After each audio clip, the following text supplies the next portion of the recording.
are now listening to Random Ramblings with Rob. Yay! Random, it's random. Random Ramblings with Rob, this is the anthem. Random, it's random. Random Ramblings with Rob, this is the anthem. Random, it's random. Random Ramblings with Rob, this is the anthem. Random, it's random. Random Ramblings with Rob. Are we hearing anything in this bitch? This is the anthem. God bless the child while he listens to some random spitting bars and stanzas, ripping mics, etc. Go against the y'all, you gotta know he Tony Danza. That's B-Rob, he the boss, MC God. Give you what you want every week with some deep dives. Revise everything you know about this podcast. We're trying to take over the world with this podcast. We hit your ears every week with the monsoon. We broadcasting the SoundCloud to iTunes. The Twitch screen say random, what you gon' do? The Twitch screen say random, what you gon' do? Subscribe, like, share. Listen to the Random Ramblings with Rob podcast. If you're listening right now, you're welcome. What up, everybody? This your boy B-Rob, and I'm back with another edition of the Random Ramblings with Rob podcast.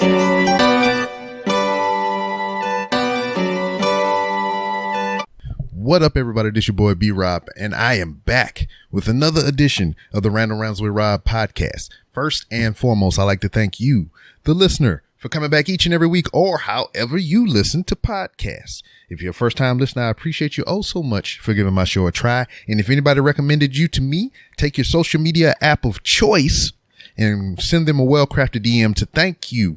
No, don't thank you. I thank you, but you thank them for recommending you to me. And speaking of social media, you can find the Random Ramblings with Rob on various social media platforms to include Twitter, Instagram, and Facebook. And I would normally give you the user handle, which escaped me because I hear little pitter patters of feet running around back in my hallway, and I'm thinking my child gonna bust in here. But Twitter at 3R Show, Instagram at the 3R Show, Facebook, search the Random Ramblings with Rob, and YouTube, search for 3R Show. And for anything that I may have forgotten or missed, you can find on randomrob.com. Now, joining me, as per usual, I have a guest, one of many of this show that I've come across called the Triple C Podcast. What the C stand for, you wonder? What I was about to do the Rick Ross shit. I forget what it was called, but culture. No, it's comics, culture, and cosplay. There you go. That's the 3 C's. I almost said them out of order, but I would have got them all correct. But when you search it on your freaking podcast platforms or whatever, you want to have the correct title. So I had to make sure that I said it correctly. But joining me, one of the many ghosts. That's a ghost. Woo! I'm stumbling all over the goddamn place. Then I got video proof of me fucking up. I ain't cutting none of this shit out. Kiss my ass. But joining me from the Triple C Podcast, the Comics, Culture, and Cosplay Podcast, Josh Winchester. How are you, sir? Rob, I'm doing good, man. And I just want to say, first off, thank you for having me on the show.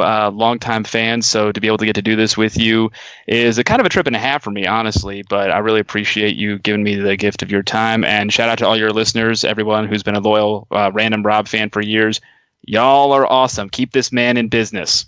See, I appreciate that. I appreciate you, sir, for also giving me your time and joining me on this fine evening. I know we talked about some weather concerns earlier. It was raining and all kind of other crap. And it was a little bit of the same here. And we sounded like my parents right now because every time my mother called me, which as we record, April 28th is my mother's 78th birthday. Oh, wow. Happy birthday to her. So I talked to her this morning when I went to work and she was like, "Oh, thank you for telling me happy birthday. How's the weather?" And that's all her go-to. How's the weather? But you have been podcasting coming up on 2 years now. Your anniversary coming up there, homeboy. Yeah, 2 years this July, which I still can't believe that it's going to be 2 years since we started this back in 2018. Because I'll be perfectly honest, I didn't think that we would ever get this far. I didn't even think that we would make it to what was our 90th episode yesterday on the 27th, let alone to everything else we've done so far. So each day it's another step, another thing. And I'm like, how the hell are we still doing this? Like, I'm waiting for the other shoe to drop or Carrot Top to jump out and kick me in the balls at some point. Damn, is Carrot Top doing that lately? He's running around kicking people in the balls? I don't know, but I just remember that being a thing for so many years, so I keep expecting it to happen to me at some point. Oh, I don't know if it was Carrot Top or not, but there was an old series of videos. I guess it was a guy dressed like a clown or something. Oh God! And he would run around just kicking people in the balls. Do you remember this? Sadly, yes. I want to try to forget that. That shit was awesome, man. He had like a whole series of videos of just him running around kicking random people in the nuts. Oh God, man, you're making me feel older than I need to today, dude. Like Jesus. I think the best one the best one he had. I think it was the guys. They were either out in the park playing catch football or they was playing basketball, and it was a wide shot. It was like a long park or field or something, and you just see him running in the background with his freaking afro wig blowing in the wind, and the guy just turned around and full stride in the nuts. I loved it.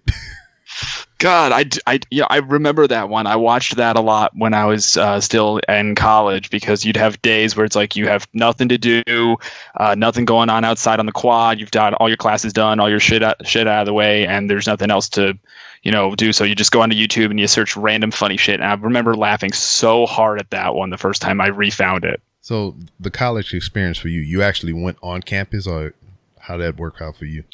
I did actually. My college experience was that I ended up going to 3 different colleges over the span of a 4 or 5 year period before I got my degree. So my freshman year and half my sophomore year was spent campus living, dorm all the way from home and everything. I was all the way down in southern Indiana with no car, I might like to add, because my brother was still in high school. We shared a car. Sweet. He needed the car. So I had to either get rides from my folks or beg rides off my other friends, my few friends that were at the same school as me. So that was not a fun experience being without a car, but no. The campus life was a bit of a blast. Yeah, because I didn't go to college. I went to the military after high school, and looking back at it and knowing people that have been to college, it wasn't too much different for me in the earlier phases and whatnot, because we lived in a barracks, which is pretty much a dormitory for college students, and we'd just be all in there just hanging out, jumping off the balcony. I mean, just as much as any college kid would do, I imagine. Yeah, I mean, I can't really speak to one much balcony jumping for me, but there was lots of other stuff, which I'm sure you could find obvious parallels during military, which, by the way, thank you for your service, sir. All right. Mad respect. That was the very first salute in 3R show history. So, I mean, and then we have a video to document this memorable occasion. No, but anyway, if you think about it, there are a lot of parallels between military life and college life. Like you said, you had the barracks and everything. I had to deal with an RA. You had to deal with your sergeant and everything, or whoever was your CO at that point during training and afterwards. You have to deal with a strictly regimented set of rules, meal times and whatnot, and figuring out what the heck are you going to do if you're in the middle of nowhere for fun. Yeah. So what do you have? You have, thank God we live in the age of streaming services and stuff. Oh, yeah. So I mean, I had streaming services, I had books, I had all these other little things, but then there's the things that you take for granted, and you're like, dang, I'm never going to take this for granted again. Yeah. I mean, enlighten me a little bit, man. You seem to be a little bit in the know as far as military goes. I mean, you got somebody in the family that do that, or? Yeah.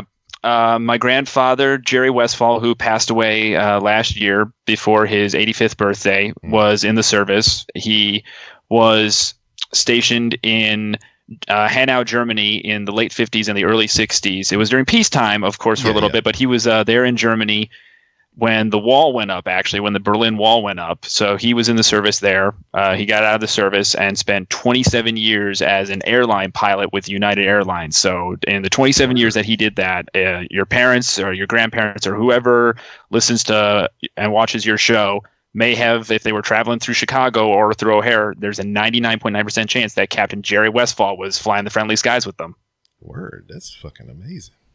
Yeah, he was I miss him a lot. I mean, it's literally been a year since he passed away this June. So I'm not trying to get, all maudlin or whatever, but he was a huge part of my life because he lives only 40. He and my grandma, my Oma, they live only 45 minutes from where I am. So you can imagine that I spent a lot of time with them growing up, birthdays, Christmases, sleepaways at their house, all that stuff. So I have a lot of good memories. They're there, but it's still very, bitter taste in my mouth knowing that he's gone. Condolences, my friend. Bless you, brother. All right. But on a lighter note. Yes, lighter things, please. Yes. Away from freaking beer bong chugging and jumping off the third deck of barracks into bushes and whatnot. Podcasting. Yeah, like you said, you started the show 2 years ago, coming up on 2 years ago, pretty soon. Mm-hmm. What was the motivation? And, I listened to your latest episode. I mean, there's 4 of you in that motherfucker, but you only started with 2, I believe. And I don't think the guy that started with you is still there. No, that was my boy Jimmy Fresh. Sadly, he does not do the show with us anymore. And I'll fill the information bucket as quickly as I can, not letting it drag on. So my background is in radio broadcasting. I finished up my college experience with a Bachelor's of the Arts from Columbia College Chicago in radio broadcasting. Got my first job right out of school, working at a small station in Evanston, led me to where I'm at these days, working with up in Elk Grove. And so it was maybe I've been wanting to do something like the podcast for a while. Mm-hmm. And then Jim, whose desk is right next to me and everything, he and I are pretty geeky people, and so we would sometimes spend our lunches talking about geeky things and whatnot. And then Steve Ditko passed away, the co-creator of Spider-Man and Doctor Strange and so many other wonderful characters over the years, whether working at Marvel or when he worked at Charlton back in the 60s doing The Question, Blue Beetle, and all this other amazing stuff. Or if you're familiar with any of your listeners are familiar with Ayn Rand and Randyism philosophy, after he broke from mainstream, he did a lot more of that. So when he passed away, it was like there was this devastating hole because, this was one of the holy trinity of Marvel. Stan Lee was still alive at that point. Jack Kirby had been dead since 1994, and now we lost Steve Ditko. And I was just like, I want to do something to talk about this, but not only to talk about the loss of Steve Ditko, but also to talk about geeky things. Yeah. Because I'm a true blue fanboy, man. I speak Klingon. I've been to shows since I was in high school. Like all of this shit. So hold on. You speak Klingon. I know it came from Star Trek and everything. I know the show been in syndication for many years, many different versions and whatnot. But how did we derive a full-on language from these series of shows? Did somebody, is this a third-party thing, or did that come from the show proper? It came from the show proper. I forget the exact sequence of events that led to it happening, but a Klingon to English dictionary was published at some point back during the 1980s or 1990s, I believe. And you can still readily buy it from booksellers. I remember I got a copy from my birthday years ago. And it's an honest to gosh thing. It's a legitimate language like Sidarin and Quenya from Tolkien's Lord of the Rings and Elvish and all these other things. It's a fictional language, but it's as much a language as English is, or any any African dialect, or French, or German, or Russian. So you can learn it and speak it and write in it just the same as anything we have here in the actual world. Holy shit! Yeah, English to Klingon translation. I got a website for this shit. Yeah, man, it's out there. I mean, hey, we live long and prosper. We Trekkies are in everything now, man. Shit. I'm typing in some shit right now. Just see what it's saying. I mean, if you want, I can drop a little Klingon right here on the show for everybody. Well, hold on. Okay, so I have my little thing here. I think this is the right translator thing, but I have a phrase here, and I want to see how close it sounds to what you're going to tell me. So all I put in was, "Hello, everyone." Hello, everyone.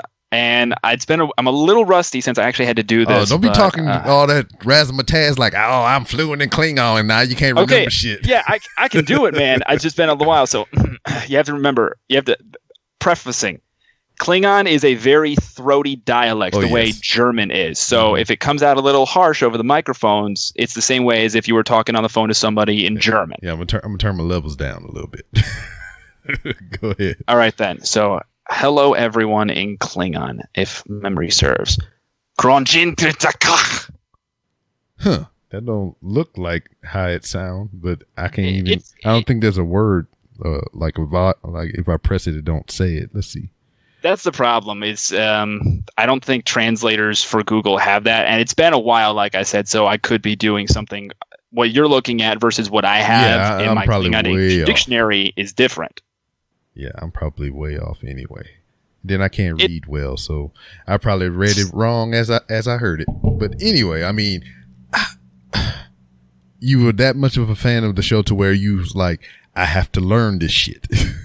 Well, yeah, I mean, in the same way that people who have been diehard, Tolkien and Lord of the Rings fans for, God knows how many years want to learn Elvish and all the other languages from Middle Earth, I figured, why the hell not? Plus, it's fun when you go to conventions and you meet other Trekkies. You can start conversing in Klingon, and everyone's like, what the hell are they saying? And, we can be talking shit about them or poking fun at the non-Trekkies and everything. Or just it's like having your own secret language. Yeah. So has that ever played into your favor? Have you ever had any backhanded conversations about somebody and their presence in Klingon or something?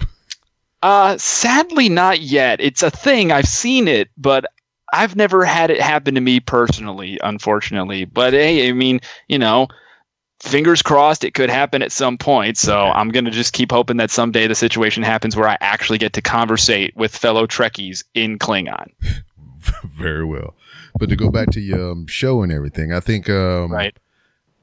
The Triple C, because that's how it helped me remember it and everything. Right. That's what you first introduced the show as on episode 1. So, I mean, what kind of made you to trail it out and kind of go? You didn't go away from it, but it was just more of it's comics culture and cosplay. Well, I mean, yeah, we started doing geeky stuff and everything, mostly going to different websites like Newsarama, Bleeding Cool, Comic Book Resources, and all that, and also going to places like the New York Times or the Atlantic or anywhere that might have a staff writer who covers pop culture related things. And we did that and stuff, and it's always been a good time. But then as the show kept going, and Jimmy Fresh, he was no longer to keep doing the show with us. And then I brought in my boy Kevin Mclaughlin, who I actually did a radio show with, similar to the podcast back in college at Columbia, called the Comic Boys. Mm-hmm.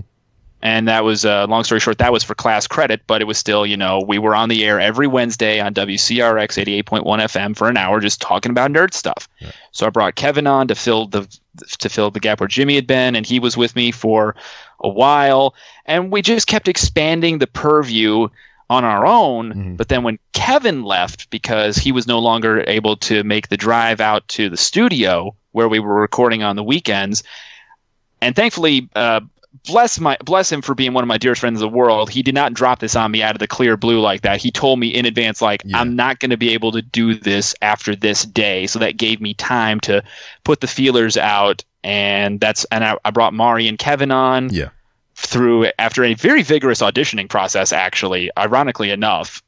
Apparently if you just put a post out on like the Chicago subreddit, hey, looking for podcast partners, you get a lot of responses from people. So when it came down to them, I couldn't choose. So I was like, screw it. I want both of you. And so I brought in a new balance of voices. And then when we realized it was just getting way too costly to drive all the way up to the studio and everything, especially for Mari and Kevin coming from Chicago, we decided to redo it where we are now, where we all hook up through Discord and record using Open Broadcast Studio or OBS and using our gaming headsets, and I edit everything from here. But then we also brought in my brother Zach, who has, if you listen to our most recent episode, Kevin was not able to join us. He wasn't feeling very, very good. He was just, and it's not COVID, thankfully. It was just a little bit of stress from overwork and everything. So we were like, dude, take a break. It's not going to kill you to miss being a part of one episode, and it's fun. And we talk about a lot of different things. We talk about comics. We don't just talk about comics and cosplay and stuff like that. We talk about everything. We talk about sci-fi, anime, manga, movies, TV shows, video games. We do interviews with creators and celebrities, especially when we're very fortunate to be approved for press passes at conventions. For example, we were at C2E2 2020, which unfortunately may have, if things are progressing as they are, will be one of the few conventions that happens this year. Mm-hmm. And we were very fortunate to get a lot of really great content there as well. And we're just going to keep going, man, doing what we're doing until somebody says, hey, knock it off, or until we decide to branch off and to do other projects. Yeah, because I listened to that first episode or whatever, and Ant-Man and Wasp just came out. So y'all did the dive on that and everything, and it was just like it was kind of like I was listening from the future and shit, right? Because that was back in 2018. It already happened, and that movie just came out, and to hear y'all talk about it and just like not knowing what's gonna come after that, it was just like, oh man, it's just like I was in the freaking end game or something. I had the little freaking PIM particles, and I was going back to tell, hey man, this is what's gonna happen. So it was just a cool blast from the past and everything. And then y'all had a couple of interviews on there as well, right? Yeah, we did.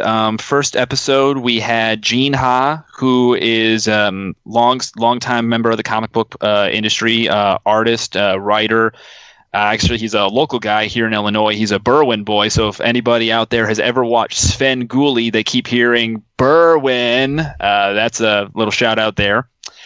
And we also had honestly, one of my oldest friends in the whole world, cosplayer and internet personality Tay Ray. Mm-hmm. She was on there to talk about, at that point, because she was going to be at that year's San Diego Comic-Con as a booth model and representative of the Tentacle Kitty Company, which they make the most adorable little things in the world. They're these little plush kitties with tentacles and everything. So you're thinking at first it's like really weird, like an octopus cat, but they are adorable, man. What's this website? I must look this up as well. Tentacle Kitty. Okay, so it's just all right. Tentacle Kitty. No, continue, yeah, please. And that they were our first guests on that very first episode, and we had Gene on very specifically because he's been in the industry. At that point, he had been in the industry as a professional for over 25 years, and we brought him on specifically to talk about the impact that Steve Ditko had on him as an artist, because every artist in the industry develops their own unique style and their own unique artistic background. But they definitely get inspired by the comics they read growing up as kids. So whether it was an artist like Jack Kirby or John Romita Sr. or John Buscema or Walter and Louise Simonson or Frank Miller or Steve Ditko or whomever, they all in their own way leave a little impression on the next generation of artists. Same thing with the next generation that's going to come in the next 30 years. They're going to be inspired by artists that we have currently, like Babs Tarr and Amanda Conner and Andy Kubert and John Romita Jr. and Mitch Gerrits and Doc Shaner and all the wonderful people that are out there in the industry currently. And these little tentacle kitties are fucking cute. I told you, man. I told you. They are as cute as hell. I want to get one for the kid, but we got do it, man. Do it. Get a tentacle kitty. Yeah, we got this plushie policy here. Oh, I mean, she's a 9-year-old with allergies. So I mean, a lot of those plush they hold in a lot of dirt and dander and all kind of stuff. Oh, so God, I mean, it's horrible on the allergies. But for some reason, my wife, she bitch and complain like, oh, she got too many goddamn plushies and shit. I was like, well, let's stop buying them. And then, it's a hard hustle with a 9-year-old because we go to the Walmart or some shit like that. And be like, can we go look at the toys? And I already know what the fuck she want to look at. And then we go over there. She's like, can I get this plushie? I was like, well, you know how your allergies is. We can't be getting plushies and shit. And then I had to set a hard rule of like, when you get money, like if the kids get money, they can spend it on whatever they want. But we had a rule is like, you cannot buy plushies with your money. If I buy it or if your mother buy it, that's okay. But you cannot personally go buy any plushies because you will spend all the money on goddamn plushies. So that's how bad it was getting. Then it was to the point to where she had so many that my wife was secretly throwing them away and shit. And I was just like, what's the fucking point of us spending goddamn money if you're going to throw the shits away? So that's what made me really angry. And then I see all kind of cool shit that I want to give to my 9-year-old daughter, and I can't give it to her because I know it's eventually going to wind up in the goddamn trash somewhere. I say, so I ain't going to waste my goddamn money to get the shit thrown away. So that's the internal struggle with goddamn plushies in this household. And then my wife bitching and moaning about the shit. And then I go to work, I come home, and my daughter got a new plushie. I was like, how the fuck she get this? She's like, she had some money, she bought it. I was like, what the fuck we were just talking about? You ain't gonna do shit but throw it away. I was like, hey, that's on her. She already knows what's gonna happen. I was like, oh, Jesus. Well, I mean, if you can't get a tentacle kitty for your 9-year-old, maybe get a tentacle kitty for yourself. A little something to hang out with you while you're recording the shows and everything, man. Maybe. I like the sugar skull looking one here. Oh man, Sugar Skull's awesome. Yeah. And then see, I have my own personal plushie because I watch professional wrestling, and over there in New Japan, there's a wrestler who comes to the ring with a plush stuffed cat, and I showed this to my 9-year-old, and she fell in love with it because they had a whole story arc built around this little plushy cat in New Japan. So it's a dude named Hiromu Takahashi, and he brought this little black and white stuffed cat called Daryl, and it became a part of his ring attire and all. You bring the cat out and everything, the crowd go fucking crazy. So one match, the cat got ripped in half by his opponent. Pulled the stuffing out of it and everything, and everybody was fucking crying and shit. I mean, it's Japan; they real emotional about this shit. So, they kind of wrote Daryl off TV, and then I found this how I introduced the 9-year-old to it. The guy made a video of Daryl getting nursed back to health. He had a whole bunch of little Barbie dolls in the surgery room, putting them back together and shit. And it was like a montage of him getting rehabbed, getting his stuff and put back in, stitches and all kind of stuff. And they had like the little pixelated over his scars and shit, like it was graphic or whatever. Oh my, that is adorable. So he did that, and then he was healthy. Then he met another plushy cat, and they had a little baby cat. And, he was all right. So I showed my daughter that video, and then I wind up getting a little mid-sized plushie for me, and she seen that shit, and she's like, oh, Daryl. And she asks about him every day because I would keep him in my little drawer in the room. She's like, can I tell Daryl good night? And then she opened the drawer. Good night, Daryl. She closed the drawer up.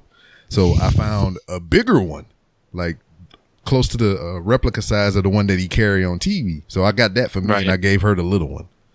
So, oh man! So I gave her the little one. She done loved it and hugged it, and it's all grimy and dirty. I got to throw it in the washing machine every now and then. But I have my big fluffy plush Daryl, still got the price tag on it. He hang out in the drawer like the little one used to. And every night she still come down in the room. She's like, good night. Tell Big Daryl I said good night. And she all right. You win Father of the Year for that, man. That's awesome. She keep trying to take him from me too. You're just like, no, it's my plushie. You play with your own shit. Dang, man, that is what's up. That's really stinking cute, dude. She be asking about him, and then I'm kind of upset too because Daryl has a cousin now. Is another one just like him, but it's pink, and and his tongue hanging out. And I was like, I know if she see that shit, it's gonna be a whole nother to do, and I'm like, fuck. So I haven't showed it to her yet.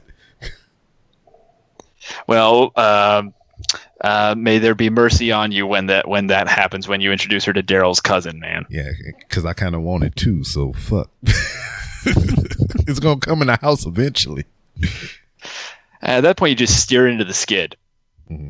I just do what I do with my wife. I just buy shit and hide it, or I don't say nothing. Plausible deniability, right? Exactly.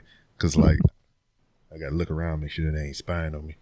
I bought my homeboy. I was in the military with him. He got out, and he got his own ammunition line, Black Rambo Ammo. You can look him up on Instagram at Black Rambo TV. And he came out with his own ammunition line. So it was only in 9mm at the moment. And I wanted to show support. So I went to the gun shop that he frequent down here in Houston. And I got me a box of 9mm. And while I was in this freaking Toys R Us of guns and shit, I seen like Call of Duty weapons and all kind of gold plated shit. And I was like, this is fucking awesome. I was like, but I got this 9mm ammo and I ain't got no 9mm pistol or nothing to shoot it with.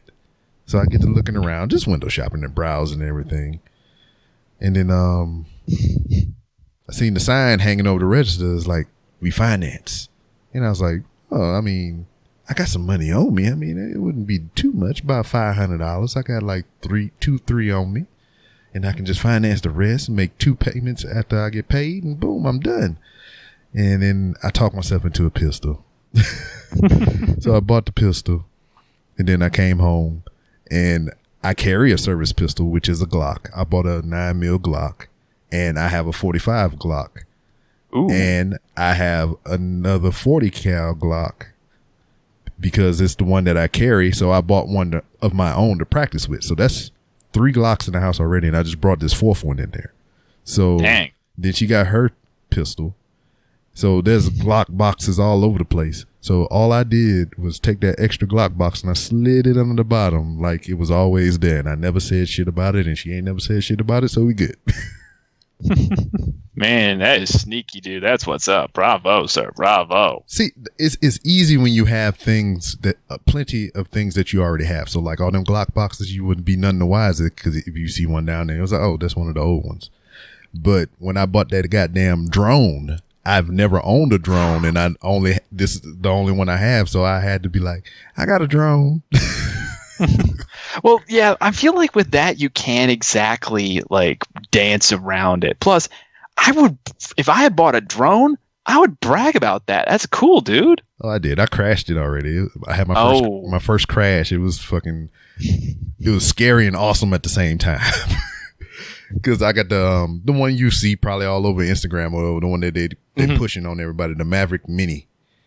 Ooh, yeah. Yeah, so I bought that motherfucker, and I've been flying it in the backyard, flew it over the pool around my neighborhood and all kind of crazy shit, which you can see the video footage on Instagram at the 3R Show. I like to plug all my stuff.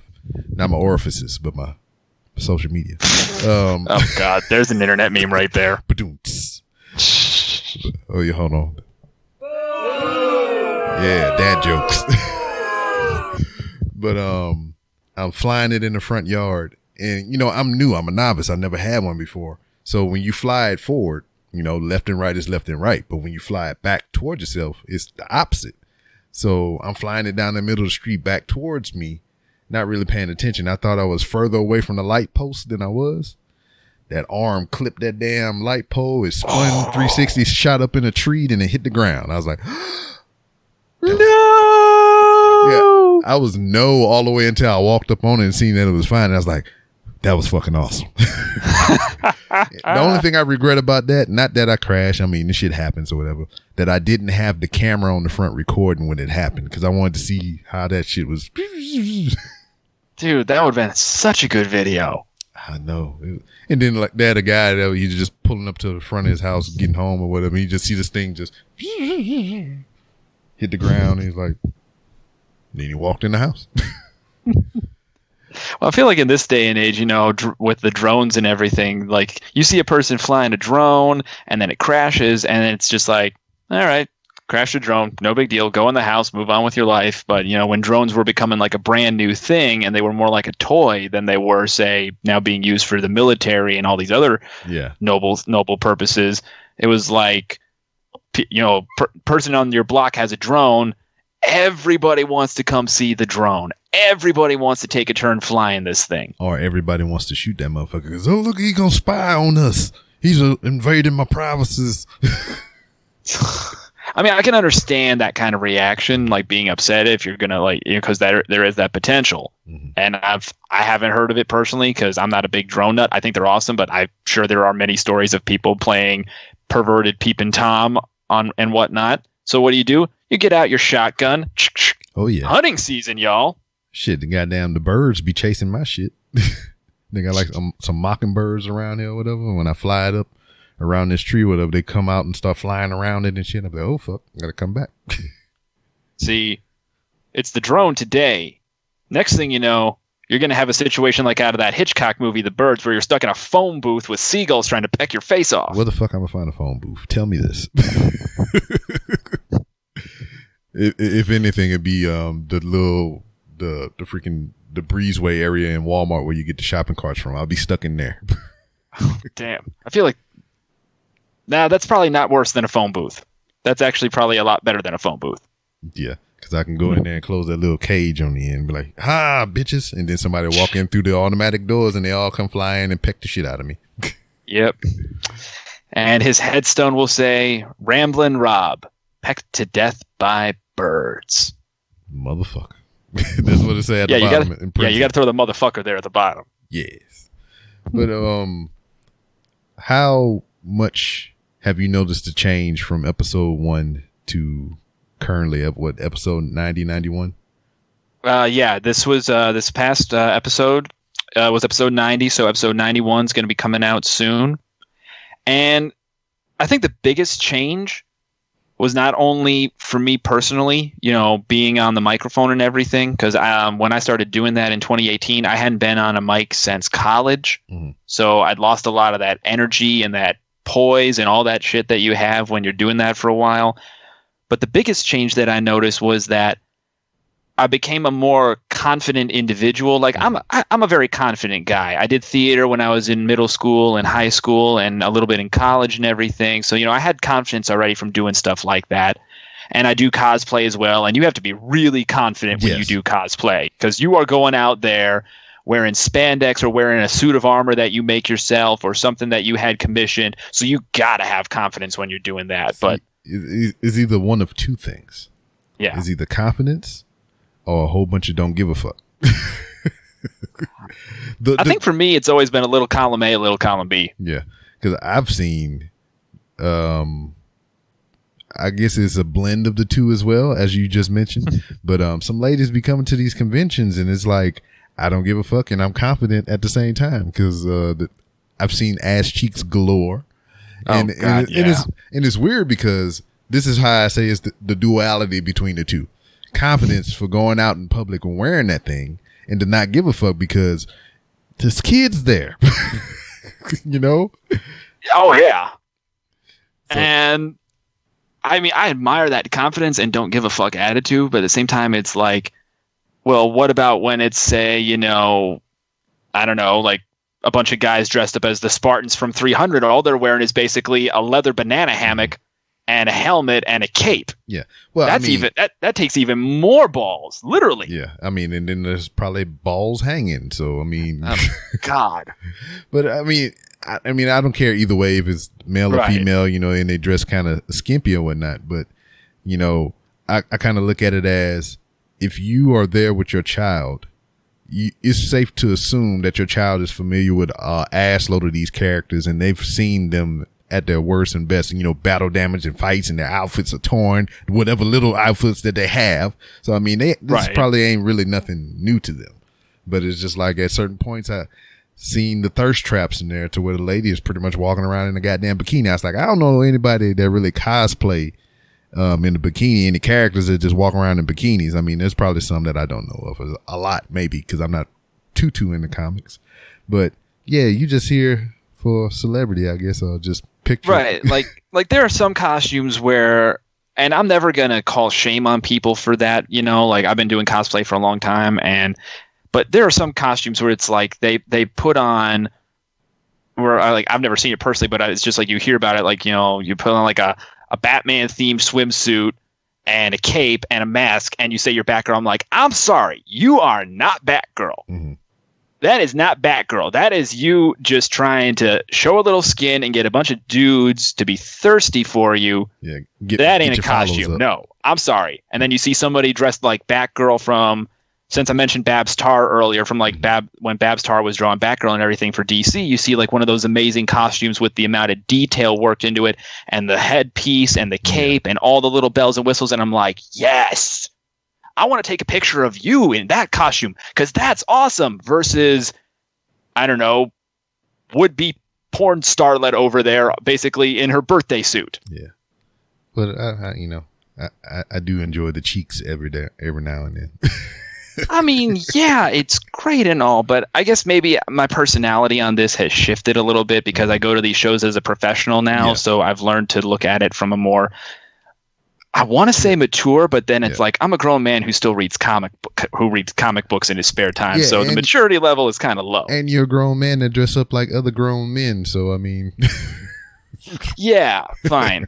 I try to approach it with a more professional demeanor, if is a better way to say it than a mature demeanor. Yeah.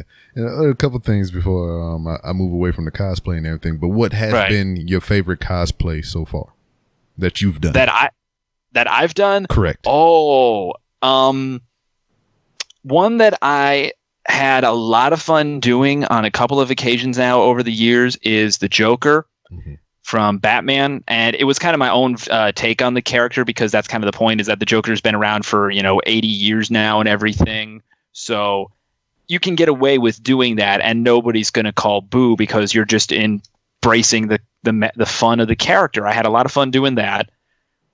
And John Constantine is probably one of my other second favorite ones, because I've done him on a couple of occasions. Most recently when I was at C2E2, because for everybody who watches Legends of Tomorrow, you see Matt Ryan every episode doing his brilliant performance as John Constantine. That's the British guy, correct? Yeah, British necromancer, trench coat, red tie, blonde hair, smokes. Yeah, the one that they canceled his show. God, do not get me started on. I was mad as hell. So you already answered my question that I was going to ask. 'Cause I was going to say which version you like better. Here's Keanu Reeves's. Okay, let me point this out. I love Keanu's version. I love that. Don't get me wrong. Keanu did an amazing job, but if you wanted to say that version of Constantine Keanu's is like the comics, sadly no. Matt Ryan's is like the comics, and not even with the little things like the tan trench coat and the red tie and the blonde hair and everything, or even the fact that, Matt Ryan is actually, British, or he's a Welshman, so he actually has an accent. Yeah. But it's also because Matt Ryan clearly sat down when he was doing the show and read as much of the John Constantine, Hellblazer, and Justice League Dark comics he could get his hands on, so he could understand John's motivations, his personality, everything to be the best John Constantine he could be. And clearly he's doing a great job, because after his show got canceled, he got picked up by the CW, and here it is 2020, and he's still hanging out in the CW verse, saving the world and being a cheeky devil. Yeah. I really enjoyed the Keanu Reeves movie. Oh, I did too. It was almost to the point to where, the little the tattoos that he had on his forearms almost. Oh, yeah, the glyphs. I love those. Yeah, almost got them shits. Believe me, if I ever do get some ink someday, I'm for sure getting the glyphs, so that when I do Constantine, I can have that as well. Because my version is, I have the regular trench coat and tie, but because I don't want to dye my hair blonde, I leave my hair my natural color and everything. Wigs. So, yeah. Wigs. Well, yeah, no. I mean, I am going to do a wig eventually, but I just haven't gotten to that point yet, because wigs you need to have styled and everything, and I can't do that. So I'd have to go to one of my cosplay peeps and be like, "Can you help me style this thing, please? Because I don't know what the hell I'm doing." Get the tentacle kitty lady to make you a little knit wig. Yeah, I could ask Tay-Ray, or I could ask my friend Amber. She's been doing cosplay for a long time. She has an amazing Black Cat from Spider-Man cosplay that when I was at C2E2, her and her boyfriend Nate came dressed as a Black Cat and homeless Spider-Man from Into the Spider-Verse. So if anything, I'd go to her, be like, "I bought this blonde wig for Constantine. Can you help me with this?" To which she would probably go yes in a heartbeat, because Constantine is one of her favorite characters in the whole universe. Now, what's one that you would like to attempt that you haven't done yet? Oh, funny you should mention that. I actually was having that conversation, ironically enough, with Amber about that a couple of days ago. I want to do the Green Goblin from Spider-Man, specifically the comics, not the movie version, because everybody and their cousins, brothers, whatever, does the Willem Dafoe version, which is great. Mm-hmm. But I want to do the version from the comics. So green bodysuit, scary goblin mask, that little purple, dangle cap and everything. The nightcap. Because that's the Green Goblin. When I think of the Green Goblin, I think of the costume that has been like his standard since the 1960s when he first appeared in Spider-Man, Mm-hmm. And plus, then I have an excuse to go to anybody I know who has a really good Spider-Man costume, and maybe somebody that has a Gwen Stacy costume, so we can recreate the panels from the infamous Night That Gwen Stacy Died story arc in the 70s. Word. There's one, I've never done cosplay, And, you know, it kind of interests me because I think in 2019 was the first time I started going to conventions myself. Hey, look at you, man. And, you know, I've been taking the kids with me. So, you know, they really into all the different things and whatnot. I had to keep my eye on the little one because the last 2 times we went to a convention, she popped up with 2 new fucking plushies. And I was like, what the fuck? I almost made her go refund them shits, but I was like, you got them now, you motherfucker. I didn't say that to her, but I was saying it under my breath. But I only wanted to do one cosplay, and it's very simple. I just hadn't got around to it yet. I just had to get a couple accessories because it's very simple. I spoke about New Japan Professional Wrestling earlier. There's a referee called Red Shoes Uno. Ooh. And I want to cosplay as him. Nice, man. So all it is a black top, black bottom, similar to what I have here. He got red, the little red arm sleeves and a black elbow pad, and he has red shoes. Hence his name, Red Shoes Uno. So, man, that's easy, dude. So that's going to be my cosplay whenever we able to go out in the world and intermingle and stuff. Hey, I say go for it. And if you have as much fun doing Red Shoes Uno as I can tell you clearly are gonna, I will tell you this right now. This is how I started getting into cosplay was make a list of the 20 characters you love from everything. Doesn't matter if it's from movies, from TV, from video games, from cartoons, from comics, whatever. Make a list of at least 20. Narrow that down to your, look through that 20, get rid of 10 that you don't want to do right now, or you're like, I could do that at some point. You know, doesn't matter how complicated or simple they are. So you're down to 10. Narrow that down to 5. And from those 5, pick the first one you want to do, and then hold on to those other 4 and get to them eventually. And then that's how you get started. Well, shit is simple for me. I don't even have to go that far back. There's only 4 for me. One, dude, you're all set. Yeah, one I already told you. Red Shoes Uno. Mm-hmm. Blade. Oh, shell The Punisher. Deadpool. That's all I got. Man, honestly, people hear those character names and it's like, man, we got too many Punishers. We got too many Deadpools. We got too many Blades.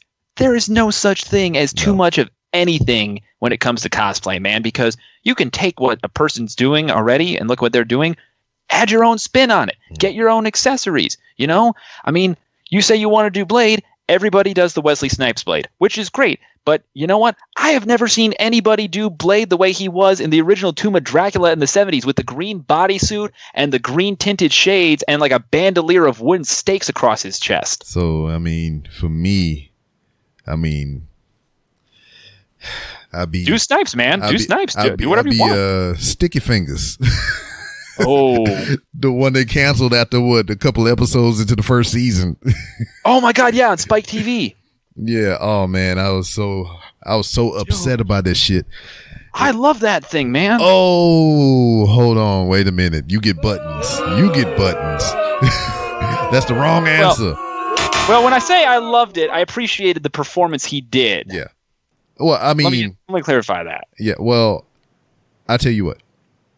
I seen a snippet of it, and I heard him talk, and I'm used to seeing him in earlier roles way before this, and I don't understand how the fuck they landed on Sticky Fingers, but within that snippet, I'm about to say snippet fingers, in that snippet of him being Blade, that was the first time that I heard him speak with a clear voice, because his normal voice is just like, yeah, I mean, if you've seen with the Second Friday movie, he was in that. He was Debo little brother or whatever. And that's how he talked. Yeah. That's how he talked normally. But to hear him sound like a human being in this Blade role, I give him props for that little snippet that I saw. That was pretty good. But here we go again. We've had this conversation about Blade. And now that your boy, what Cottonmouth from Luke Cage or whatever, Mashira Ali, right? Yeah, I apologize for getting his first name wrong, but yeah. Yeah. Alita Battle Angel, freaking, was that Moonlight, all those different movies, which none of them that I've mentioned, except for Alita Battle Angel, that I have never saw. But he wanted to be Blade. And this kind of upset me. But at the same time, Really? I'm getting a Blade movie, which I love and I want so bad. But at the same time, it's not Wesley Snipes, which I adore as a Blade. But then I'm like, will this movie have his involvement? Is he going to be a freaking consultant? I mean, I'm like, it's just, I want to watch it. But at the same time, because this is my beef. I don't know the dude's background, the Ali guy. I don't know if he knows martial arts. I'm pretty sure they're going to train him up and get him spun up, about time it's time to shoot the movie. But you had that in Wesley Snipes. He already knew the shit. I noticed his prowess in Demolition Man when he was Simon Phoenix. And I was like, I love this so much. I need to see this Wesley Snipe all the time.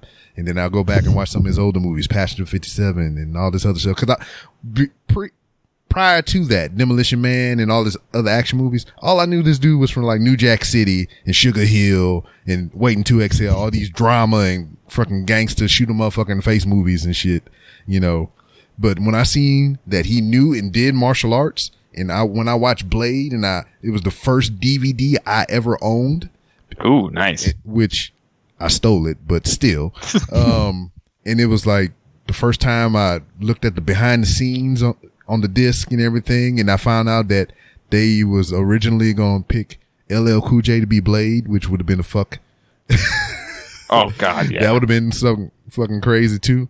So he has always been my Blade, because I didn't know about Blade until this set of movies. And then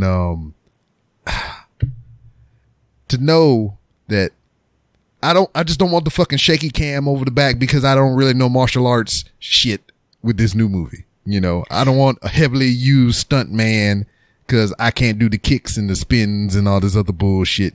I don't want that. Right. That's what's kind of upsetting to me. But like, these nowadays Marvel movies, they put time and effort into them. So I mean, right.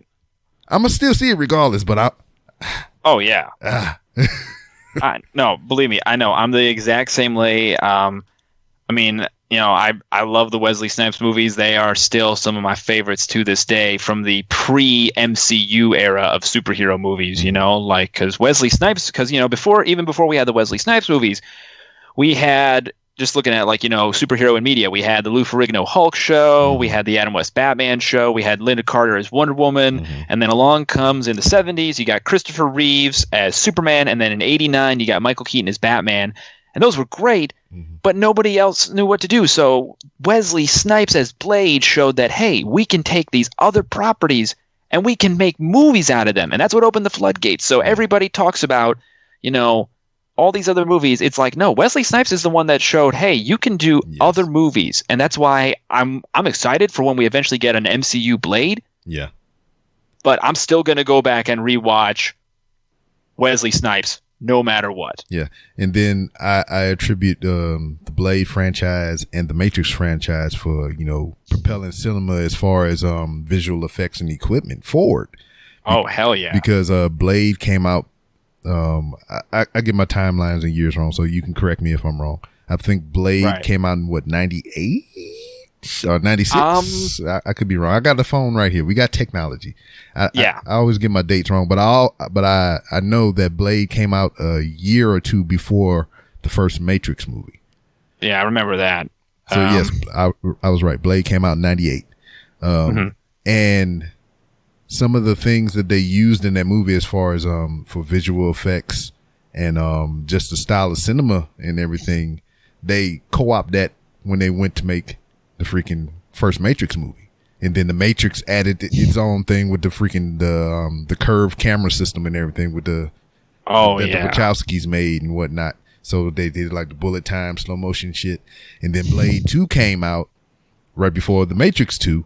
And that's when we started getting more blend of CGI and actual actor in the films and whatnot. Because that was the first time they started testing some of that technology. So I can tell you the specific scenes that they started playing around with it. It was in the beginning with the motorcycle shit. So it was when he got up on the motorcycle and he jumped up and he did the little 360 spin shoot thing down, and he landed on the ground, shot the dude through the chest, turn to ashes.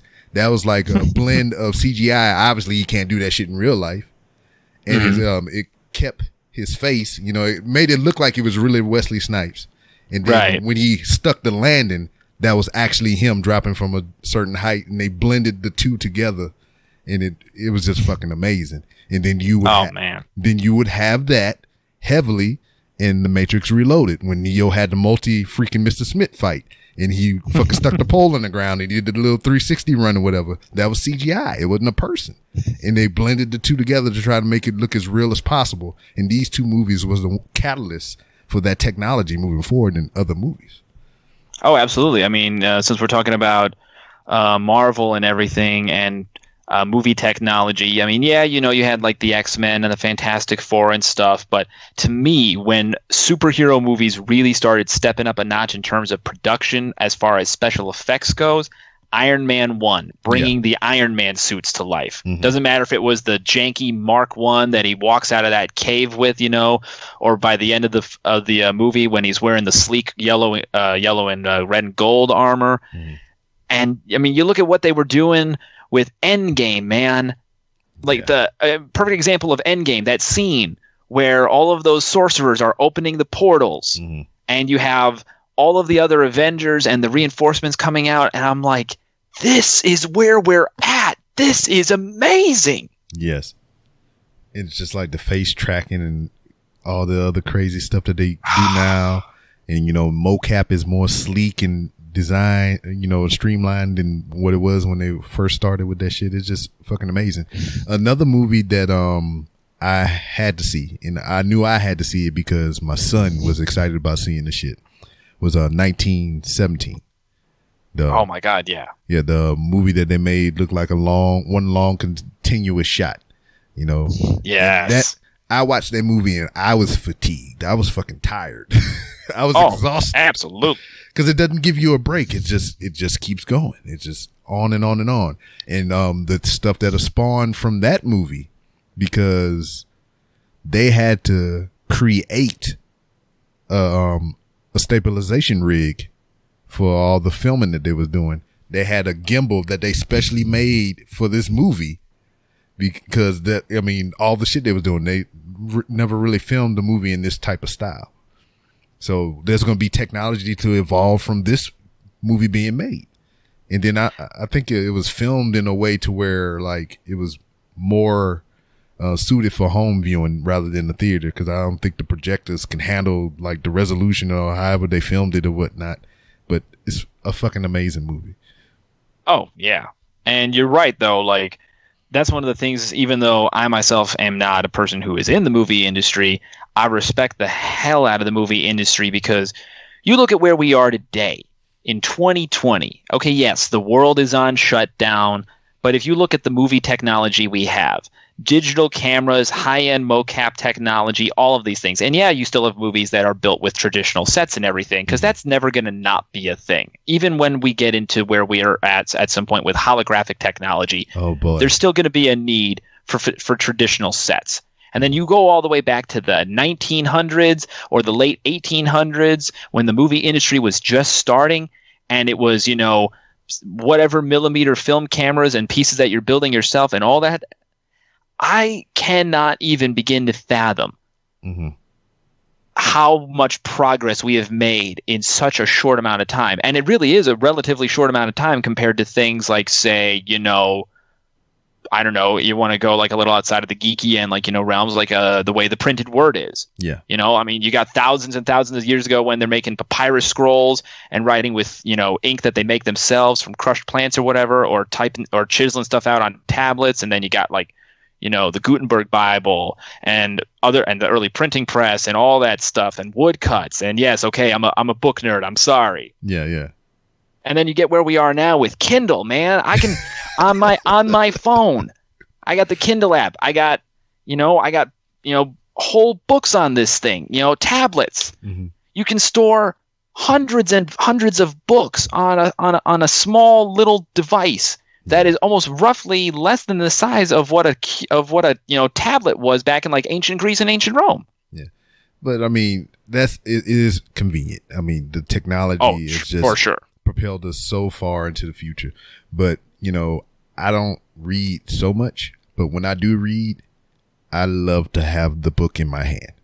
Cause one for me is just like, I know if I'm reading on this thing right here or the tablet or whatever the hell, I'm going to be like, notification. Oh, I'm going to stop reading. I'm going to look into this and I'm going to fall down a rabbit hole of Instagram and all this other bullshit. And I'm like, oh, fuck, I was reading a book. I forgot what the hell I was doing. But if I got the book, I mean, it's there. You know, and I'm just like, I'm diving in and I'm in the pages. I'm in the creases and the folds. I'm turning the page. I'm like, oh shit, I'm going to the next page and all kind of other crazy shit. And, you know, cause I'm there with the book. I like the smell, the touch and everything. But, you know, that phone shit get distracted. Oh, for sure. I mean, I love having Kindle, but I'm like you. I am a man who absolutely has to be holding a book, which is why, you know, right before within the last year alone, I have spent more time going to my public library because I was trying to not spend as much time on screens, like on my phone, for example. And there were times where I'd go to my library and I would sometimes, you know, I'd tell myself, I'm only going to get maybe a couple of books. Yeah, no. I mean, at one point I walked out with like 12 books. 2 of them were graphic novels, I grant you. Yeah. But still, those other 10 books were like, various sizes and thicknesses and all that stuff. Like and it was just like, yes, books. Sound like those conventions. It's various sizes and thicknesses. Anyway. Damn it, Rob. But anyway, when we was talking about the advancements in technology and everything, I mean, I feel fortunate to be born in the era that I was born in, to where like we didn't have shit, and I get to see the shit come to an existence, and I get to see the shit evolve, you know. But it's kind of damaging to my kids now because they were born in the shit. So like when I go back and we talking about special effects and graphics and how CGI has changed over the years, I go back and show them a movie that I adored from the past. And my 9-year-old is sitting there is like, oh, that CG is bad. I was like, come on, dog. Because you're used to seeing Endgame and Infinity War and all these crazy ass movies. Then you go back and see a movie that, you know, at the time that shit was like what it is now. That's how that was when we first saw it. It's like, oh shit, this is our Endgame in 96, you know. But like my daughter now sees something like, I'll just use the Matrix for example, that Mr. Smith fight. You know, that shit looks very computer graphic-y right now in 2020. And she knows that. She's like, oh, that's some bad CGI. And I was like, just watch the movie. Stop analyzing it. God damn it.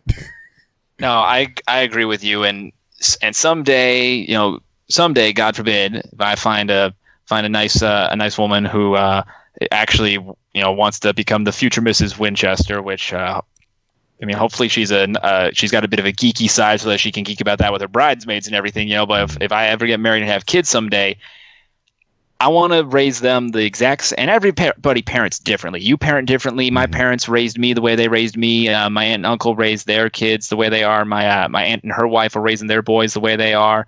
Everybody parents differently. But what I want to do is the exact same thing in this case that my parents did, which was limit the amount of technology that is in their lives. Because when I was growing up, I'll be perfectly honest, I didn't have any video game systems, man. The first time I played video games when I was at friends' houses for sleepovers or play dates or whatever, using the computers at school. And I played computer games at home and everything on an old Macintosh or an old Dell, like a big fat gray box with a dial-up modem. Sounded like the computer was having a heart attack. But I didn't have my first game system that I owned was a PlayStation 2, man, back in like 2008, 2009. So by that point, we were already miles ahead on gaming technology. Yeah.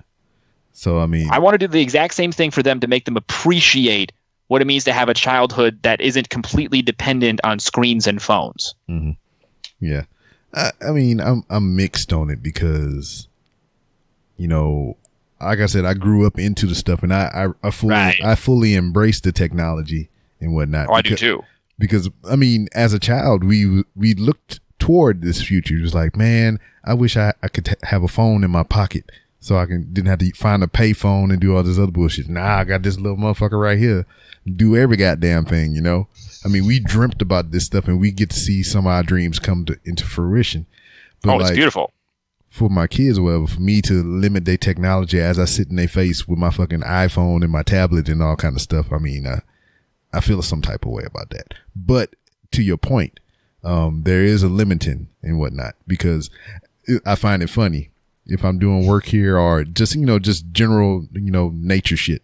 We have a storm and the internet go out. These motherfuckers lose their mind. I see my kids more than I see them, you know, when the internet on or whatever.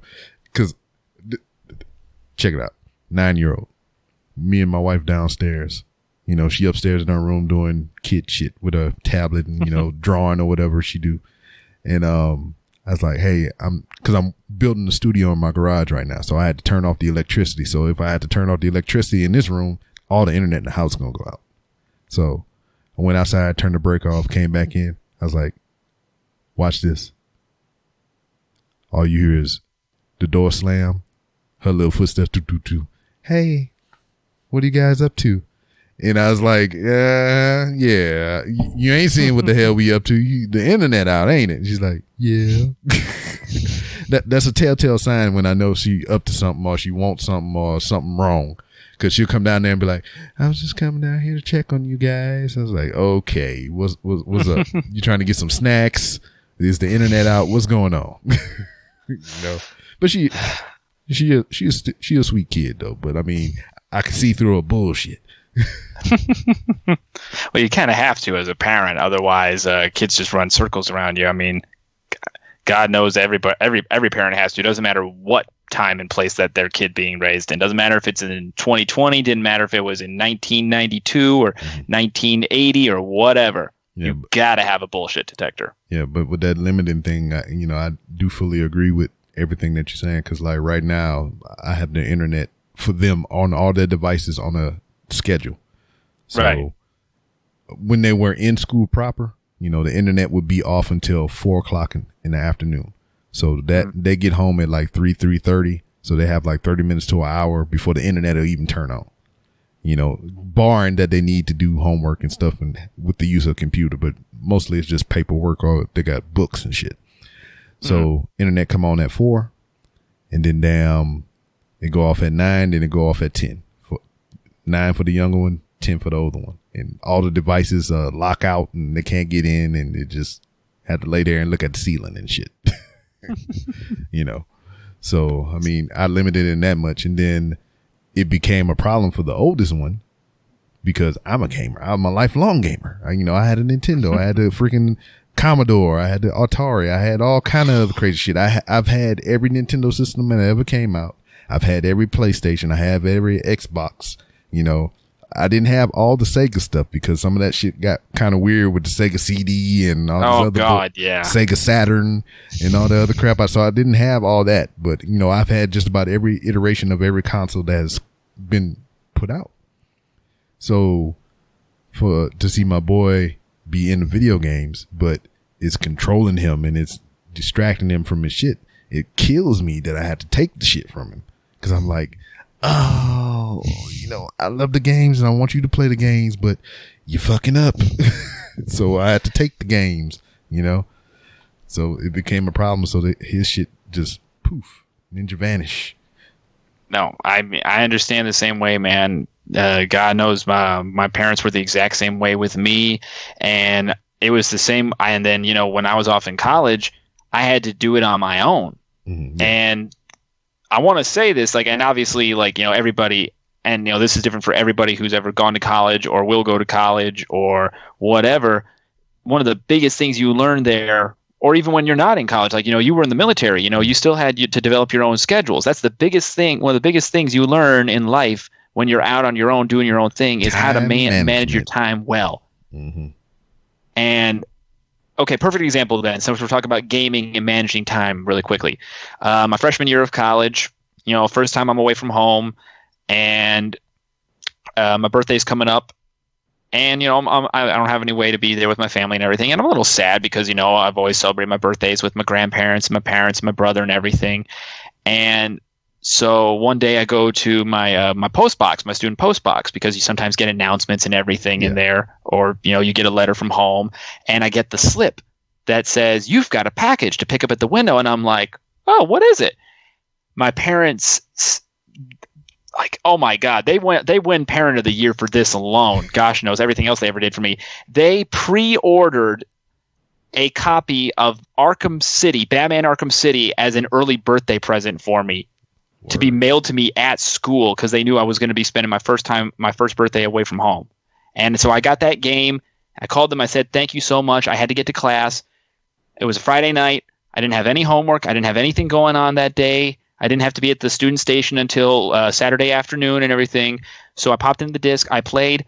I didn't go to bed till 1 o'clock in the morning after I beat Solomon Grundy. Yes. And I was exhausted the next day. And after that, I was like, never again. I'm the opposite. It's just like, and I can see myself in my son. So it's just like, I'll get into a rut with games is to where I know I have to cut it off or I will never get off. So it's just like, I got to be at work at 7. So I got to get up at like 5:45 and all this other bullshit. So I'm not getting into bed till like 2. Oof. And then, through my 16 years of military training, I mean, I have been prepared to survive on minimal hours of sleep. So, I mean, it wouldn't bother me too much, but it was just like one night turned into 2 nights. And I was like, I'm at work like, oh Lord Jesus. So I was like, I had to cut that shit off. It was to a point to where like I stopped playing video games for like 3 months. Ooh, because I was just trying to get my sleep shit in order,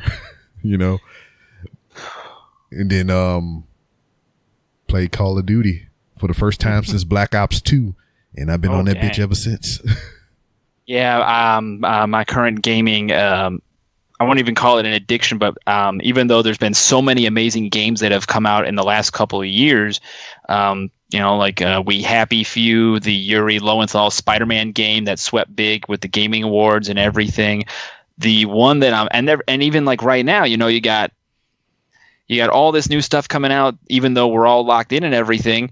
I'm still playing my way through Assassin's Creed Odyssey because it's a freaking open world game that with all of these quests. Yeah. And at this point, it's not even about beating the main story. I love the fact that I can literally go through like all of ancient Greece.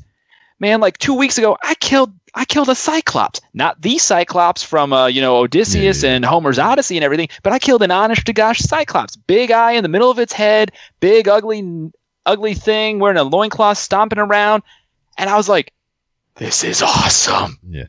That's the thing with games for me as well. It's just like I wind up being a collector rather than a player sometimes. Because like if you can see around me right now, I'm surrounded by thousands of DVDs. And it is not because I like just about all these movies. It's just like I'm a completionist to an extent. So if I get freaking the first Expendables, there's 2 more, so I have to buy the other 2 so I can have a complete set. Or name a shitty franchise. I have to have. If I like one movie, I have to have the whole set.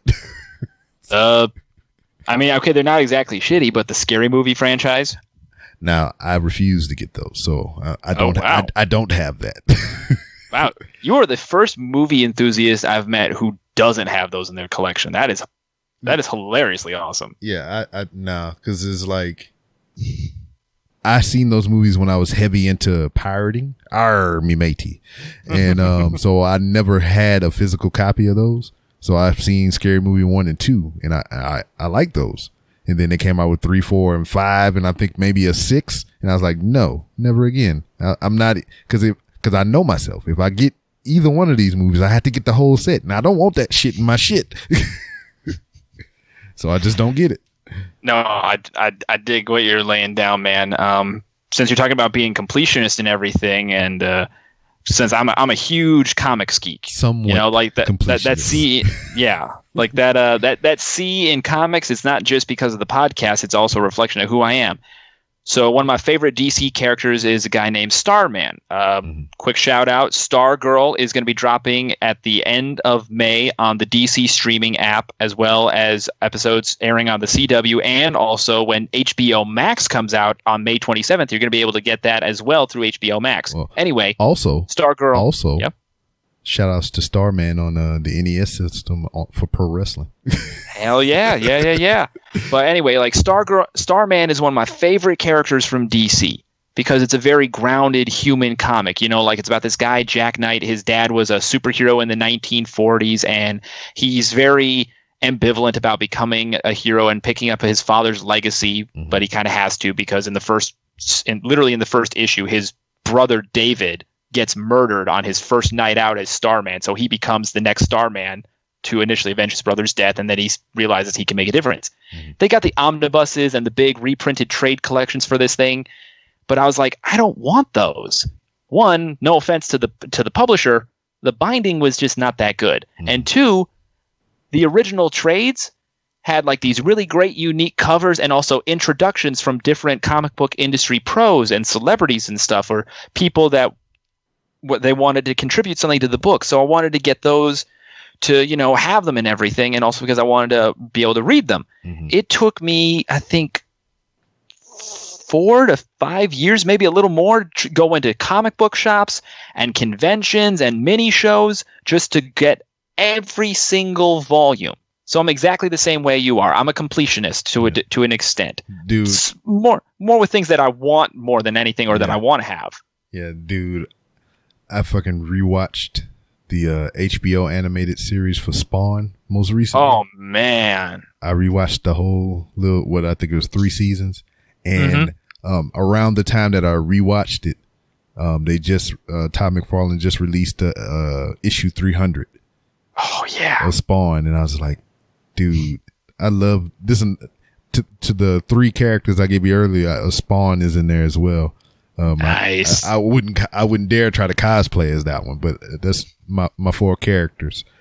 And I was like, dude, I never really got into the comic book because I felt like that HBO series was as close to the comics as it could be. Oh, for sure. Especially with Todd McFarlane being involved in it and whatnot, with his whack ass intros to the show and shit. Hi, I'm Todd McFarlane, and you talk about Hellspawn and all kind of other crazy shit. I was like, season 1 of him introducing the episodes was wooden as fuck. By the time season 2 came around, he found his groove and niche and whatnot. He got a little bit better, but I don't even think he said too much shit in season 3. He's just like, hit the motherfucking episode. Let's play. But yeah, I went back and I was just like, I was looking at the, what they call them, when they come out with a certain set in one book, compendium. Yeah, well, I mean, there's a couple of different terms. There's what's called a trade paperback, which will usually collect. And there's a little bit of knowledge for all your fans who are non-comic geeks, but you have your kids are, or your friends are, or you in this case, my friend. Yeah. A trade paperback will usually collect anywhere from 6 or so issues, maybe more, depending on the publisher and depending on the story arc. For example, you know how the CW did Crisis on Infinite Earths last year and everything? Yeah. Well, yeah. So, you can get that in a trade paperback form. That collects the entire story of Crisis on Infinite Earths, or whatnot. That's usually a slightly skinny book. Here. You know what? Actually, you know what? Right here, I got a couple of trade paperbacks right here. I got this one right here, Vigilante City Lights. It's a very thin little book and everything. Very nice book though. But then over at my bookshelf, I've got what are called hardbacks, which will usually collect more than 10 issues because they're meant to be more from a series. And then you have what are known as omnibuses, which are, one, they can be expensive depending on not necessarily the character, but how much content is in it. And 2, they can be heavy. You could honestly, and this is not an advocacy thing, but it's like joking, like you could kill a man with a comic book because some of these hardbacks are so thick, you could break somebody's neck with it. Yeah, because I seen that they was doing that with the Walking Dead. Episode, it was like issue 1 through 10, then the next one was like episode 10 through 20, and so on and so forth. A compendium, some shit or whatever. Yeah, Yeah, they call them compendiums or hardcover editions or omnibuses or whatever you want to call it. There's a lot of words for that singular type of book. I come familiar with that word omnibus from this old YouTube series called Ask a Ninja. Ooh. And if you haven't looked that up or heard of that, I implore you to go look it up. You know, Matt, fucking Facebook. I tracked that dude down. The guy that played the character of the ninja, and really? The show ended, I think, in like 2014. And I was like, because we did the Twitter thing or whatever. I was just thinking about it one day, and I put the question out there on Twitter. I was like, how many of y'all remember this? I had a link to one of his videos, and I was just like, wait a minute. And people started talking about it. It's like, oh, I remember that. And I was like, what was the last video he published? I went to the YouTube page, 2014. Then I went to another thing. And I was just going down the rabbit hole trying to find this guy. And I found his fucking Facebook. And I got in Messenger. And I got a hold to him. I asked him to be on the podcast. He's like, yes, let's do it. And then I kept trying to message the thing back on Facebook. And the messages weren't going through. And I was like, no. What the hell? That shit happened to me 2 times. I had, speaking of Blade, I had Eboni Adams. The girl in the basement, the one that kicked Blade ass, the little black girl with the braids. Oh, yeah. I had her on the hooks on Facebook to have her on the show because I was like, same thing. I was like, I wonder what the fuck she doing right now. And looked it up. Oh, found her on Facebook. Had her on the hooks. She said yes. Tried to message her back. Facebook wouldn't let the messages go through. I tried from all kinds of ways and it wouldn't happen. I was like, dude. But yeah, that's rough. I don't know, but you know, I'm gonna put it out there. I'm kind of scared about that one though, Eboni Adams, because like somehow through all that, I still wind up being able to be friends with her on Facebook, and then I follow her on Instagram, and she doing like feet videos. So I don't want I don't want to have that conversation on the show. I'm not even touching that, man. I'm not even going near that. Yeah, because I mean, it's not like a secret either. You know, I mean, there's advertisements and shit. I mean, she's promoting it, so it's like I'm interested in the girl that did martial arts for most of her childhood into adulthood and was able to get into the Blade movie and do I think it was Cyber Strike, a Ninja Attack, or whatever the fuck her movie that she did and everything. I did a little bit of research, and that's an awkward conversation to have. Yeah, that is definitely probably an awkward conversation that you don't want to touch. Mm-hmm. And then, like, even if I did have on the show, I mean, it's just like out of my own curiosity, I'd be like, I mean, what would bring up this feet pic shit, man? You know, I mean, like she's kicking motherfuckers in the balls and shit, and oh god, all kind of crazy shit. I mean, it's that kind of videos and stuff. Oh. Okay then, wow. Long way from kicking Blade's ass in the basement. Yeah, I mean, now she's kicking balls in the basement. Oh, I get a clap for that one. Yeah. But oh, that's bad. Yeah, it's just like, I don't know. It's just like, I'm feeling uncomfortable thinking about having that conversation, so I can only imagine how the person feels to have that set of questions asked to them. But at the same time, if you're profiting off of this and you're advertising it as a business, I mean, why should there be any shame there? I mean, it's just my own. Yeah, it's my own awkwardness. It's just was kind of holding me back.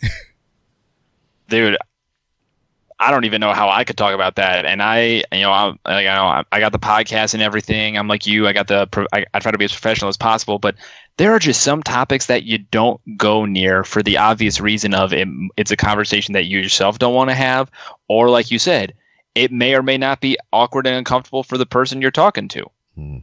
Yeah, out of the history of the show, over 4 years and over 220 something episodes, I have only had to cut one thing out of this show. Really? Yeah, just like somebody asked me to not put that in there. Actually twice, but the first time it wasn't nothing really major. It wasn't like a secret or nothing. It was just they wanted to be the first person to announce whatever they told me. So they asked that I leave that out. But I said something and somebody's like, hey man, could you cut that out? I was like, okay, no problem. I can understand that. Yeah, that makes perfect sense to me. But just that's one of the things that I love about doing our show and doing here and being here with you and everything. So you were talking about Ebony and everything, is the people you meet. Mm-hmm. Even if you don't get them on the show, the connections you make will last forever. And perfect example of with kind of zoom in on what we're doing over here with the Triple C podcast.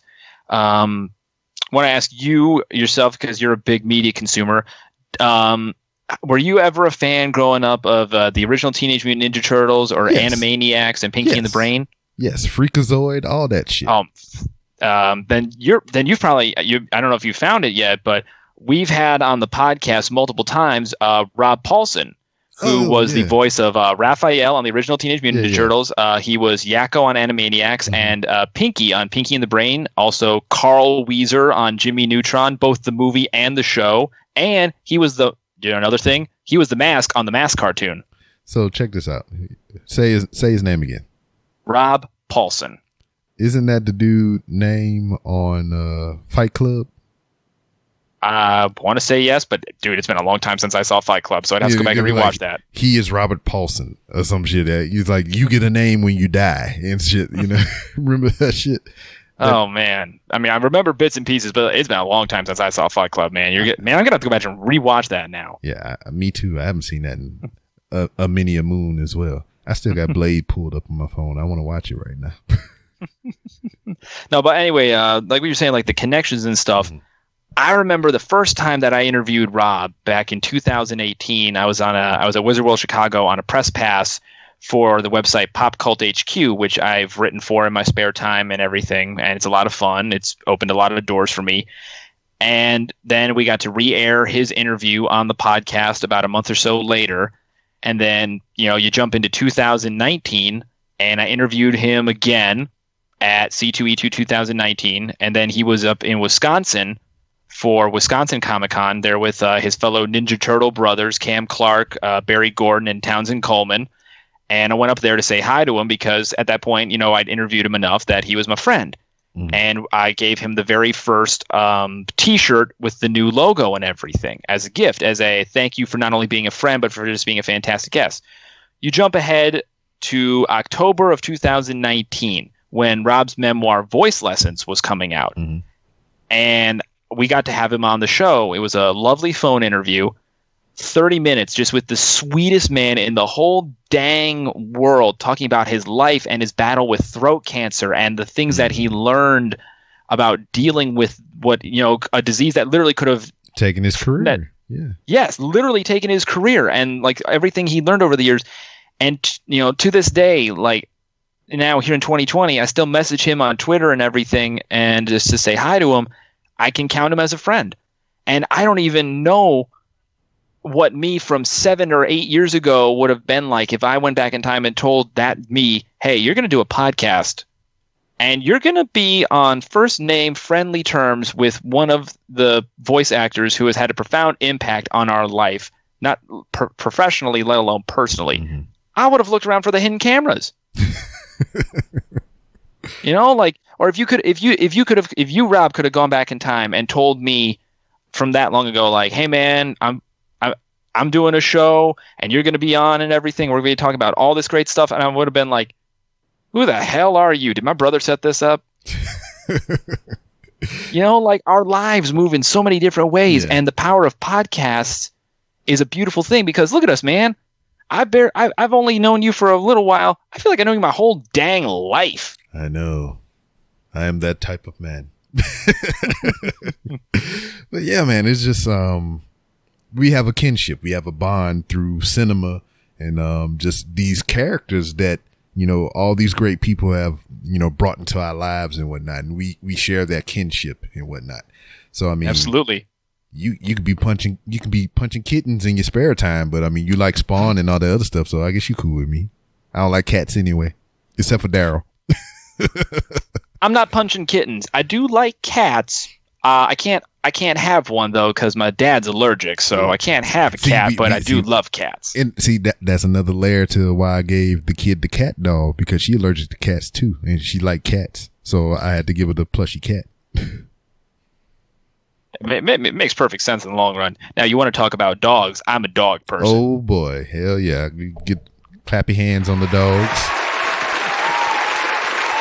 In fact, I will send you it later through Twitter and everything. I'll slide into your DMs with this. When I was Be gentle. when I was a little Winchester growing up, I had a golden retriever named of Sherlock, and this is long before Benedict Cumberbatch and the BBC show were on the air. But he was the bestest boy in the whole dang world, and I love that dog with all my heart. Oh man! I remember the day we picked him out. Day after Valentine's Day, when he was literally just a little peanut, and out of all of his brothers, and we wanted a boy dog, because it was me and my little brother, so we knew we didn't want a girl dog. But out of all of his brothers, he was the one who didn't wriggle and squirm in our hands and want to try to get back to mommy. So we knew that's our dog. Goddamn doggo. Yeah, right. Damn doggos. You gotta love the doggos. Hell yeah.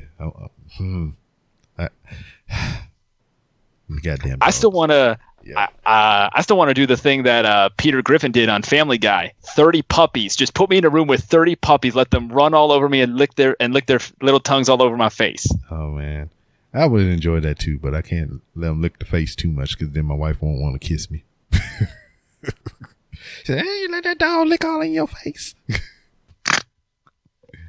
It's a doggo. Let the doggo do what the doggo do. Yeah, especially, are you going to say no to 30 adorable little puppies? What kind of monster is a person? Hell nah. But, sir, we've had a great time. I've enjoyed your company and whatnot, but this is where we put a pin in it, man. Go ahead and let everybody know where they can find you and your cohorts on social media. All right, then. Well, you can find us on Twitter at the Triple C Podcast. You can find us on Instagram and Facebook as well. And wherever you may roam and call podcast listening your home, we are on the following, just to rattle a few off the top of my head. iTunes, Spotify, Stitcher, Google Podcasts, and SoundCloud. What about Pandora? We're working on that. Yeah. That one, we haven't gotten there yet, but baby steps and everything, baby steps. We drop a new episode every Monday at 7 a.m. Central Time, since we are a Chicago-based podcast. So if you're up like you are in the wee hours of the morning and everything, and you're subscribed to us, well, every Monday, brand new episode, 7 a.m. For sure. And then that was another thing that I want to applaud you on and whatnot. From listening to that first episode and the analysis on Ant-Man and Wasp, and just listening to a little bit of the current episode, it was a little more banter based because there's four of y'all in there and y'all just like talking about what you love and shit. A very professional voice. I know you went to school for broadcasting and everything and whatnot, but it's like I don't hear any uhs. I don't hear too many pet words or anything like that. So you're doing top notch there, player. Hey, much love, man. I appreciate that. And it also helps that I have a really great team behind me as well. My brother, Zach, who, if you're the kind of person who is a very sassy, cynical individual and you love to hear sassy, cynical people as well talk about stuff, my brother is somebody who will have you rolling in the aisles. And if you also like to hear balanced opinions about things, Mari and Kevin and myself do the same thing as well. And we just have fun doing this, man. Honestly, it doesn't even feel like a thing where we unless we're going to a convention, then it's like, put your game face on, lace up them boots and get ready to roll out, because that's a different situation. But every week we just get together. We have fun. Now we do research. We spend the week up until we're recording looking at what's going on in the news and everything. But we have fun. And like you said, we're more banter based now than we were when we started in 2018. Natural progression of the show, man. Yep. Natural progression. But yeah, man, once again, thank you for coming on over. And maybe one day in the future, I slide in there ever so gently and I rub all the C's on my face and whatnot. Man, you are more than welcome to come hang out with us in the podcast. I absolutely welcome you into the show, brother. Hell yeah, maybe you can talk about Eboni Adams feet pics. I mean, we can. I don't know how. It'll I correlate don't know where to, that's going to go, but we sure as hell can. Well, I mean, it'll correlate into a Blade conversation. We could talk about the trilogy one day, and then we could that can be like a side note. Like how I brought up the LL Cool J being Blade. Hey, works for me, man. Works for me. There you go. But as it is for every guest of the Random Rounds with Rob, the door is always open for you to come back to promote your next big thing, you know, keep us updated or just to come shoot the shit. Hey, I'm all for that, man. I'm all for that. Yeah. And that was the homie Josh Winchester, a last name of a very popular TV show that I rather enjoy. So, you know, I hope you enjoyed the episode. It was one of the ones that was way back in the archive of a 3R show. I recorded that months ago, or I don't even think it was months ago, maybe weeks ago. And you can see and hear us on the freaking YouTube page. So go over to YouTube, search for 3R show, and you can see and hear this interview. So, I mean, it's been out for a while. I'm just getting to it on the podcast because a lot of things have been in disarray. You know, I had to build this lovely room that you see behind me partially and whatnot. And there was just a whole bunch of other things that got in the way. I had episodes before that one as well that I had in the archives that I needed to get out. And just some came up to where I needed to get those out before others. You know how the game go when you stack episodes and everything. So that's why whenever I do get video episodes, I try to put those videos out right away so you can see and hear those at your leisure before the audio podcast comes out. But it was a great conversation with this dude. I mean, if you haven't heard the podcast, go ahead and check it out. It's been some time since I've said the title, so I'm gonna still call it the Triple C Podcast because I keep getting the ones in the wrong spot in the wrong order and everything. Yeah, I know it's was comics, culture, and cosplay. I don't know if those 3 C's are in the correct order, but those 3 C's are in the title for the the Triple C show. So there it is. Hallelujah. Happy birthday. If you are interested in Eboni Adams' feet, you can find her on Instagram doing foot pic videos and everything. You know, I tried to get her on the show like a while back and everything, and she was like on board for it, but it was one of those rare instances that I get a guest to sign up to be on the show, and then damn, cause look, check it out. This how it happened. I'm gonna get look. So Facebook Messenger is the devil amongst other Facebook applications, but in particular, I had 2 guests, Ebony being one of them, and freaking the second one. For those of you old heads on the internet, there was a web show called, damn, what was it? I Am Ninja. Ask a Ninja. Yeah, Ask a Ninja. So I got the dude who was the ninja. I got on Facebook Messenger for both of these people, and I was like, yo, would you be on my show? Pretty please. And they was both like, yes. And then I sent the message and the information on Facebook Messenger. And then if you are familiar with Facebook Messenger, you get those little bubble circle check mark things or whatever. You know, if it's not a full circle in the check mark, that means the message didn't go through. So every time I would send a message, that's what would happen. It would just be a empty circle. So none of the data was sent to the other person and everything like that. And, you know, they didn't respond back. So I could find another avenue to, you know, correspond with them and everything. So both of those interviews fell through.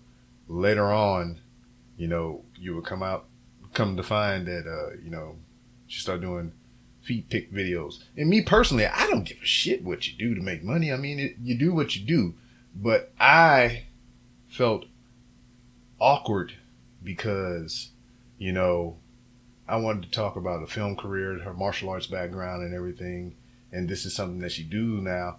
And I don't want to be like, you know, I'm trying to embarrass the person or something. Like, you know, it was just, I didn't feel good about it. So I didn't pursue it anymore. The Ask a Ninja guy, I haven't even tried again after that because it was so fucking frustrating. So I try to stay away from Facebook Messenger when I'm trying to book potential guests for the show. So fuck that Facebook Messenger shit. You know, you can talk to me, you know, if you got some personal questions or whatever, or you trying to send me some shit, whatever. We can use it for that. But for me trying to book interviews and shit via Facebook Messenger, fuck that couch.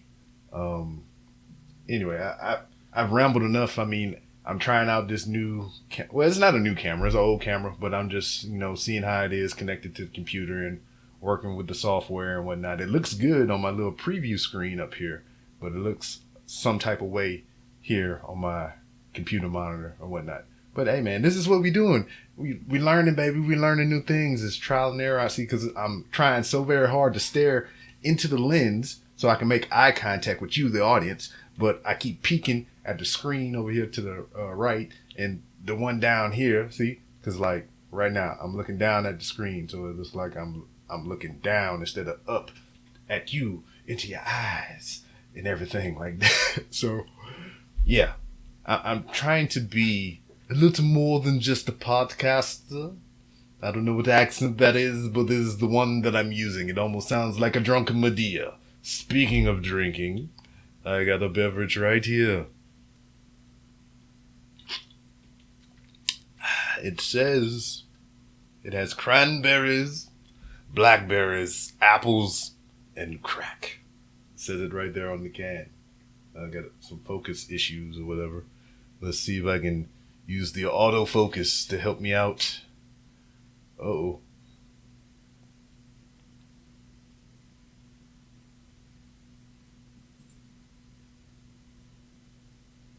So I done fucked up my my video recording now.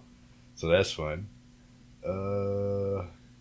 Yeah, whatever. I'm trying to be too high tech. Tried to turn on the auto balance and everything, and then my battery is low. I got so much going on, but yeah. So whenever this video is put on whatever device is on, YouTube, Instagram, or wherever I decide to post this shit, you gonna just get an abrupt cutoff and everything. So yeah, as I said, learning processes, baby. You gotta charge them batteries. But anyway, I'm gonna go ahead and get on out of here. I'm gonna watch the Umbrella Academy. Season 2 has dropped, and I've never seen season 1, so this is a great opportunity to binge. So with that being said, I'm gonna go ahead and ride out. But you can find me on social media, on Twitter at 3R Show, Instagram at the 3R Show. Ouch. Hit my elbow at 3R Show. What else? YouTube. Like I said, man, I got these interviews in advance on YouTube. And I got the Wrestling is Trash episodes that I'm starting to record more frequently on YouTube and everything. So check those things out.